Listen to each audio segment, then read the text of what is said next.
मैले योभन्दा अगाडिको भिडियोमा पोलिमर्फिजमको बारेमा भनेको थिएँ। सायद भिडियो क्लिपिङ भएको थियो अनि भ्यायो भने म अर्को भिडियो हाल्छु फेरि रेकर्ड गरेर अथवा अरू के थियो भने नि जस्तो पोलिमर्फिजम भनेको चाहिँ हामीसँग दुईटा अथवा धेरै अब्जेक्टहरू हुनसक्छ अनि त्यो अब्जेक्टहरूको भित्र के हैन मेथड्सहरू सेम हुनसक्छ कि अनि हरेक अब्जेक्टले त्यो मेथडलाई आफ्नै हिसाबले एक्जिक्युट गर्न सक्छ। एउटै मेथड छ तर फरक फरक अब्जेक्टहरूले फरक रूपले रन गर्यो भने त्यस्तोलाई हामीले पोलिमर्फिजम भनिन्छ। त्यो टपिक के चाहियो भने चाहिँ डकुमेन्टेसन हेर्दा नि हुन्छ, धेरै सजिलो हो, केही छैन है। अनि यो भिडियोमा चाहिँ हामी डकुमेन्ट अब्जेक्ट मोडेलको बारेमा कुरा गर्छौँ। डोम भनेको चाहिँ हैन जस्तो HTML ले चाहिँ हाम्रो कुनै पनि वेब पेजमा भएको कन्टेन्टलाई डिस्क्राइब गर्छ नि। जस्तो HTML भनेको त मार्कअप ल्याङ्ग्वेज हो एउटा। हाम्रो पेजमा भएको कन्टेन्ट प्याराग्राफ हो कि हेडिङ हो कि फर्म हो कि इमेज हो कि हैन त्यस्तो कुराहरूलाई हाम्रो HTML ले जनाउँछ। अनि जब गुगलले अथवा कुनै एउटा सर्च इन्जिनले हाम्रो साइटलाई क्रल गर्छ नि अनि त्यसपछि हाम्रो साइटमा यहाँ त एउटा प्याराग्राफ रहेछ, यहाँ यतिवटा इमेजेस रहेछ, त्यस्तो कुराहरू चाहिँ भन्छ कि त्यो सर्च इन्जिनलाई चाहिँ। अनि माथि र्याङ्क हुन पनि सजिलो हुन्छ त्यसले गर्दाखेरि सर्च इन्जिनमा र्याङ्क हुनको लागि। अनि डोम भनेको के हो भने डोम भनेको त्यही हाम्रो वेब पेज थियो नि, वेब पेजमा चाहिँ HTML को एलिमेन्टहरू छ त्यसैको एउटा रिप्रेजेन्टेसन हो कि। डोमको कुरा गऱ्यो भने यो भनेको एउटा स्ट्रक्चरल रिप्रेजेन्टेसन हो के को हाम्रो वेब पेजको। डोमलाई डकुमेन्ट अब्जेक्ट मोडल पनि भन्छ है, ठिक छ। यो भन्न खोजेको हाम्रो वेब पेज चाहिँ एउटा डकुमेन्ट हो अरे। हाम्रो जुन हामीले वेब पेजभित्र हामीले काम गर्छौँ नि त्यो एउटा डकुमेन्ट हो अनि त्यसको भित्र अब्जेक्ट हुन्छ भन्न खोजे जस्तै हो। अनि हामीले हरेक कुरालाई चाहिँ नोड भन्छौँ कि। भनेको सपोज मसँग एउटा वेब पेज छ अनि त्यसमा लिस्ट छ अनि तलपट्टि प्याराग्राफ छ भने लिस्ट पनि एउटा नोड हो, तल प्याराग्राफ पनि एउटा नोड हो। कसरी हेर्न मिल्छ भने नि हेरौँ है। जस्तो मैले एउटा नयाँ फोल्डरबाट सुरु गरेँ, यसको लागि चाहिँ एउटा फोल्डर बनाऊँ। मैले केही नाम दिएँ यसलाई डोम भने। अनि यो भित्र चाहिँ मैले VS कोड खोलेँ हैन, यो फोल्डरलाई मैले VS कोडमा खोलेँ, हाम्रो प्रोजेक्टको फोल्डर हो यो अहिलेको लागि। अनि यसको भित्र मैले एउटा नयाँ फाइल बनाएँ, केही नाम दिएँ index.js भनौँ। index.js भित्र मैले जावास्क्रिप्ट हाल्छु अनि अर्कोलाई चाहिँ main.js भनौँ। यो भित्र चाहिँ मैले जावास्क्रिप्ट हाल्छु है। भनेपछि मसँग एउटा main.js भएछ अनि index.js भएछ है। यसलाई चाहिँ HTML बनाइदिउँ। म चाहिँ यो भित्र जावास्क्रिप्ट हाल्छु, के अरे HTML हाल्छु। एउटा भित्र HTML अर्को भित्र जावास्क्रिप्ट हैन। भनेपछि यो भित्र मैले HTML हाल्छु अनि HTML हाल्नको लागि मैले सर्टकट युज गर्दैछु, ठिक छ। अनि बडीको भित्र चाहिँ मैले स्क्रिप्टको भित्र src एट्रिब्युट हालेर त्यो main.js लाई यहाँ रेफरेन्स जस्तो दिन्छु। अनि main.js को भित्र हेर्यो भने अहिले खाली छ है। अब मैले के बनाएँ हैन भने चाहिँ केही बनाऊँ है। यहाँ मैले लिस्ट हाल्छु भन्ने कुरा गरेको थिएँ। भनेपछि एउटा अर्डर लिस्ट बनाऊँ अनि अर्डर लिस्टको भित्र चाहिँ लिस्ट आइटम सुरुमा चाहिँ एउटा एभोकाडो हालौँ। अनि त्यसपछि अर्को लिस्ट आइटम भनेको चाहिँ राम्रो राखौँ न है, केही खानेकुरा पिज्जा। अनि अर्को यसपछि चाहिँ एउटा प्याराग्राफ बनाऊँ। प्याराग्राफ भित्र this is a sample paragraph भनौँ, यस्तै केही राखौँ है। भनेपछि हामीसँग एउटा लिस्ट छ अनि त्यसपछि त्यसको मुनिपट्टि चाहिँ प्याराग्राफ छ, अर्डर लिस्ट छ, भित्र लिस्ट आइटम छ अनि त्यसको मुनि चाहिँ प्याराग्राफ छ। कस्तो भयो भनेर अनि हेरौँ। मैले ओपन विथ लाइभ सर्भर गरिरहेको छु, सेभ गरेँ भने चेन्जेस द रिफ्लेक्ट हुन्छ है, त्यति कुरा हो। भने खुल्दैछ, एकछिनमा खुल्छ।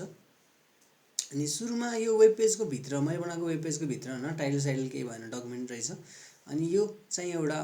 अर्डर लिस्ट हो, माथि लिस्ट छ अनि तलपट्टि एउटा प्याराग्राफ छ है। अनि मैले नोडको कुरा पनि गरेको थिएँ अघि भर्खरै। अनि डकुमेन्ट अब्जेक्ट मोडलमा चाहिँ सबै कुरालाई हामीले नोड मानिन्छ है। भनेको यो लिस्ट एउटा नोड हो, यो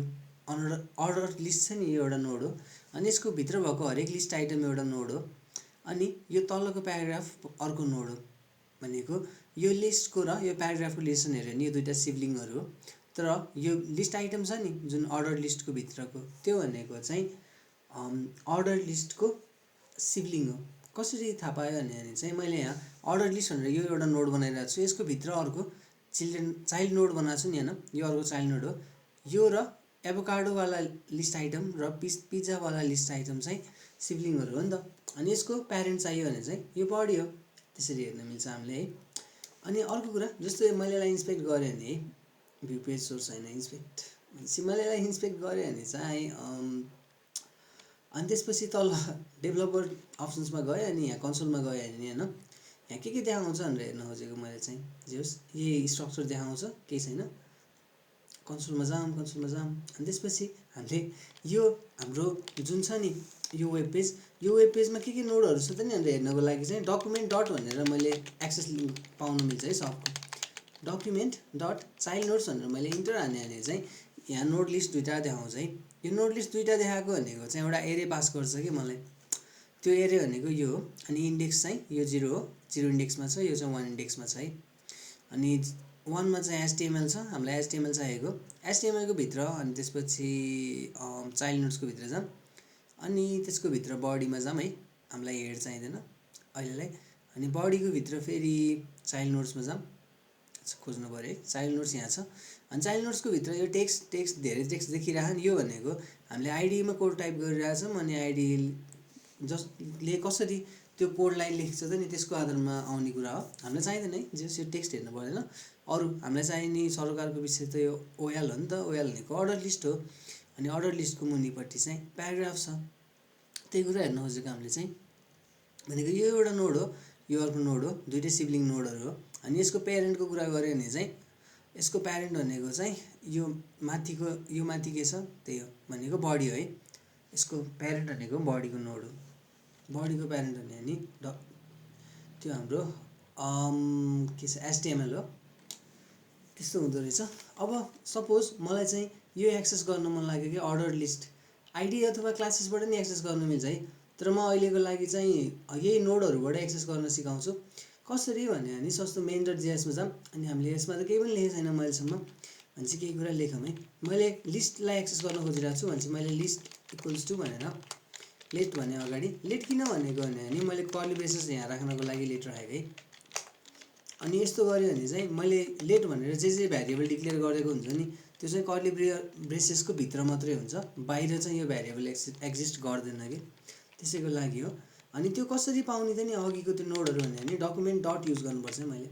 डकुमेन्ट डट अनि त्यसपछि चाइल्ड नोड्स अब यहाँ एरे आउँथ्यो नि त्यही एरेको इन्डेक्सलाई हेर्दै गर्न मिल्छ कि भन्ने सुरुमा हेऱ्यो नि डकुमेन्ट डट चाइल्ड नोड्स हान्दाखेरि सुरुमा एरे आइरहेछ है त्यो एरेको इन्डेक्स कति चाहिएको मलाई फर्स्ट इन्डेक्स चाहिएको भनेपछि 1 इन्डेक्समा भएको होइन अनि यसको भित्रपट्टि के छ अब भने नि 1 मा चाहिँ फेरि अर्को चाइल्ड नोड्स छ भनेपछि भित्र जानु पर्यो डट लेख्यो अनि चाइल्ड नोड्समा गयो डट चाइल्ड नोड्स होइन अनि कुन चाहिँ एरे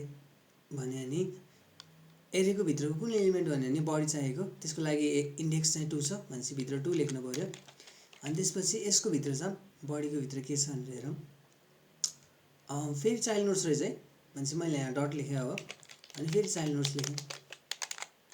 अनि चाइल्ड नोड्सको एरे इन्डेक्स कुन चाहिँ हो 1 हो 1 गऱ्यो भने चाहिँ अर्डर लिस्ट आउँदो रहेछ होइन मैले त्यही हेरिरहेको छु अब यो चाहिँ मैले एउटा भ्यारिएबलको भित्र त राखेको छु होइन अब कन्सोल लग गरेर मैले यहाँ गएर कन्सोल लग गरेर अनि लिस्ट गरेँ भने के आउँछ त्यो यो हाम्रो अर्डर लिस्ट आउँछ कि नै आउँदैन है किनभने यो लेट भनेको ब्लक स्कोपिङवाला एउटा के भन्छ किवर्ड हो जुनले चाहिँ एउटा भ्यारिएबललाई डिक्लेयर गर्न मिल्छ भनेको कर्ली ब्रेसेसको भित्र मात्रै हो क्या यसको स्कोप यो लिस्ट भन्ने कर्ली ब्रेसेसको बाहिर एक्जिस्ट गर्दैन भनेपछि यो कोडलाई मैले काटेर यहाँबाट यहाँ माथि हाल्नुपर्छ अनि बल्ल काम गर्छ सेमिकोलन यताउता हाल्नुपर्छ होइन लेट भनिरहेको छु भनेपछि यहाँ पनि एउटा सेमिकोलन चाहिन्छ मलाई यति कुरा हो अनि मैले यो कोड छ नि यो कोडलाई मैले सेभ गरेँ अनि रन गरेर हेरिन है मैले यसमा रन गरेँ भने चाहिँ के आउँछ भने एउटा एरर आउँछ किनभने मेरोमा नोड इन्स्टल छ अनि नोडको इन्भाइरोमेन्टमा हामीले यतिकै रन गऱ्यो भने चाहिँ यो डकुमेन्टले काम गर्दैन कि त्यसको वर्कअराउन्डहरू छ है ग्लोबल प्याकेजहरू यताउता हालेर गर्न मिल्छ तर मैले अहिले गर्न खोजिनँ जे होस् यहीँ हेर्न मिल्छ है हामीले सेभ गऱ्यो भने यहाँ देखाइरहेछ नि यो अर्डर लिस्टवाला यो हामीले हालेर आएको है लिस्ट भने अनि लिस्टको भित्र चाहिँ यो डकुमेन्टमा चाइल्ड नोडहरूको भित्रभित्र नेभिगेट गर्दै गएर हामीले त्यो हेरेछौँ अनि डोममा चिल्ड्रेन र प्यारेन्टको कन्सेप्ट चाहिँ बुझेको हुनुपर्छ एकदम राम्ररी जस्तो यसमा हेऱ्यो भने चाहिँ यो अर्डर लिस्ट भन्ने हुन्छ एउटा प्यारेन्ट हो यसको भित्रको चिल्ड्रेनहरूको कुरा गऱ्यो भने यो दुईवटा हो अनि यसको सिब्लिङको कुरा गऱ्यो भने यो तलको लिस्ट आइटममा कि एभोकाडो लिस्ट आइटम छ अनि तलपट्टि सिब्लिङको कुरा गऱ्यो भने चाहिँ अर्को छ सिब्लिङ भन्यो भने त्यसको छेउको हैन भनेपछि हामीले के सपोज त्यसको सिब्लिङ हेर्न मिल्ने कि नै मिल्छ है भनेपछि कसरी हेर्ने भन्यो भने हेरौँ जस्तो मैले console.log गरेँ अनि त्यसपछि त्यो लिस्ट आइटम छ नि यो गर्यो भने चाहिँ हाम्रो अर्डर लिस्ट आउँछ हैन अर्डर लिस्टको हामीलाई सपोज प्यारेन्ट एलिमेन्ट चाहियो अरे कसरी गर्ने भने यसरी गर्ने डट प्यारेन्ट एलिमेन्ट लेख्यो भने चाहिँ यो लिस्टको जे प्यारेन्ट एलिमेन्ट छ नि त्यो देखाउँछ त्यो यो केसमा चाहिँ बडी हुन्छ होला सायद अनि त्यसपछि अर्को त्यस्तै हामीलाई यसको सिब्लिङ पनि चाहियो लिस्ट भनौँ अनि त्यसपछि डट सिब्लिङ लेख्यो भने दुईटा सिब्लिङ हुन्छ है एउटा नेक्स्ट सिब्लिङ हुन्छ एउटा प्रिभियस सिब्लिङ हुन्छ अनि हामीले अघि हेरेको थियौँ नि यहाँ चाहिँ टेक्स्ट छ अनि यो अर्डर लिस्ट छ अनि फेरि टेक्स्ट छ अनि यो प्याराग्राफ छ त्यही भएर मैले नेक्स्ट लेख्दाखेरि चाहिँ यहाँ टेक्स्ट आउँछ है मैले अघि भनेको थिएँ एकचोटि सर भनेपछि यहाँ नेक्स्ट सिब्लिङ गऱ्यो भने चाहिँ यहाँबाट टेक्स्ट भन्ने आउँछ हामीलाई त टेक्स्ट चाहिँदैन भनेपछि अहिलेलाई चाहिँ सेभ गरौँ एकचोटि अनि के आउँछ भनेर हेरौँ पहिला सुरु ठिक छ यहाँ बडी भनेर देखाइरहेको छ है यो बडी भनेको चाहिँ हाम्रो अर्डर लिस्टको लागि प्यारेन्ट हो अनि अर्कोमा चाहिँ टेक्स्ट देखाइरहेछ टेक्स्ट पछि अर्को के आउँछ भनेर हेर्नको लागि यसपछि फेरि एउटा नेक्स्ट हाल्दा हुन्छ है नेक्स्ट सिब्लिङ यसरी अनि मैले यसलाई सेभ गरेँ भने के देखाउँछ भनेर हेरौँ यसपछि के थियो अर्डर लिस्ट पछि चाहिँ यहाँ टेक्स्ट थियो अनि टेक्स्ट पछि चाहिँ फेरि यो प्याराग्राफ छ है यहाँ प्याराग्राफ थियो अनि त्यही प्याराग्राफ देखाइरहेछ त्यति हो सजिलो छ हामीले गर्नलाई चाहिँ अनि त्यस्तै हामीले के जस्तो यो डोममा छ नि डोममा म यसरी नोडबाट जानको सट्टा है यसको ट्याग नेमबाट पनि जान मिल्छ कि ट्याग नेम भन्नाले यो एउटा अर्डर लिस्ट हो नि त अनि यो एउटा प्याराग्राफ हो भनेपछि मैले चाहिँ सिधै गेट एलिमेन्ट बाई प्याराग्राफ पनि गर्न मिल्छ है हेरौँ है जस्तो कसरी गर्छ भनेर अनि जस्तो मैले चाहिँ यहाँ सपोज लेट के भन्ने प्यारा भनौँ let para equals to document dot get element by tag name यही खोजेँ है मैले अहिलेलाई चाहिँ अनि ट्याग नेम भनेको के छ मेरो प्याराग्राफ छ कोर्सभित्र है कोर्सभित्र प्याराग्राफबाट हो अनि जे पाउँछु नि मैले त्यसलाई लगेर प्याराको भित्र लगेर हालिदिन्छ अनि हेरौँ के आयो भनेर console.log अनि यहाँ प्यारा अहिले हेऱ्यो भने अलिक डिम जस्तो छ नि है कलर अर्कै छ नि त्यो किन भनेको भने युज भएन नि त हामीले युज गऱ्यो भने चाहिँ त्यो अलि जे होस् कलरवाला आउँछ कि खुसी हुन्छ भने जस्तो हो कि मैले युज गरेँ भनेर त्यही हो भनेपछि यो सेभ गरौँ अनि हेरौँ अब यता आयो कि नआयो भनेर HTML कलेक्सन प्याराग्राफ भनेर देखाइरहेछ है भनेपछि यहाँ ठिक छ आइरहेछ त्यस्तै हामीले अरू कुरा पनि गर्न मिल्छ यहाँ मैले get element by tag name गरेँ त्यस्तै मैले गेट एलिमेन्ट बाई क्लास पनि गर्न मिल्छ है get element by class name गर्न मिल्छ कहाँ गयो get element by class name get element by class name गर्नको लागि कुनै क्लास हुनुपर्छ है यहाँ मैले क्लास के राखेको छु भनेर खोजौँ मैले अर्डर लिस्ट चाहिँ बनाएँ प्याराग्राफ नि बनाएँ तर क्लास बनाएको छैन भनेपछि अर्डर लिस्टको एउटा क्लास राखौँ अनि क्लासलाई के भन्ने लिस्ट भनौँ है अब लिस्टलाई हामीले एक्सेस गर्ने भनेको चाहिँ main.js मा जानु पर्यो अनि त्यसपछि लिस्ट क्लासलाई चाहिँ डटले एक्सेस गर्छ नि त हैन भनेपछि डट लेख्नु पर्यो यहाँ क्लास नेम अनि त्यसपछि यहाँ जाम अनि त्यसपछि डट ए भेरिएबल हैन अनि त्यसपछि डट के थियो अघिको नाम भएको प्यारा ए हैन लिस्ट थियो सायद थियो कि नै हेरौँ एकचोटि थियो भनेपछि चेक गरौँ एकचोटि सिन्ट्याक्सहरू मिल्यो कि नै भनेर चेक गर्नु खोजेको मैले चाहिँ खास HTML कलेक्सनहरू देखाइरहेछ के देखाइरहेछ भने नि प्रोटोटाइप देखाइरहेछ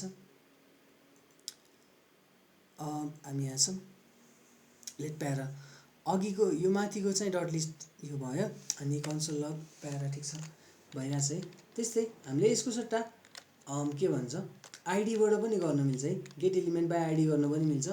आइडी भन्यो भने चाहिँ हामीले आइडी असाइन गरेर अनि त्यो पाउन्ड साइन राख्नुपर्छ भित्र अनि हुन्छ त्यति कुरा छ अनि यसपछिको भिडियोमा हामीले चाहिँ नोडको टाइप्सहरू के हुन्छ त नि अनि कसरी हामीले के गर्न मिल्छ नोड्सबाट त्यो कुराहरू हेर्छौँ।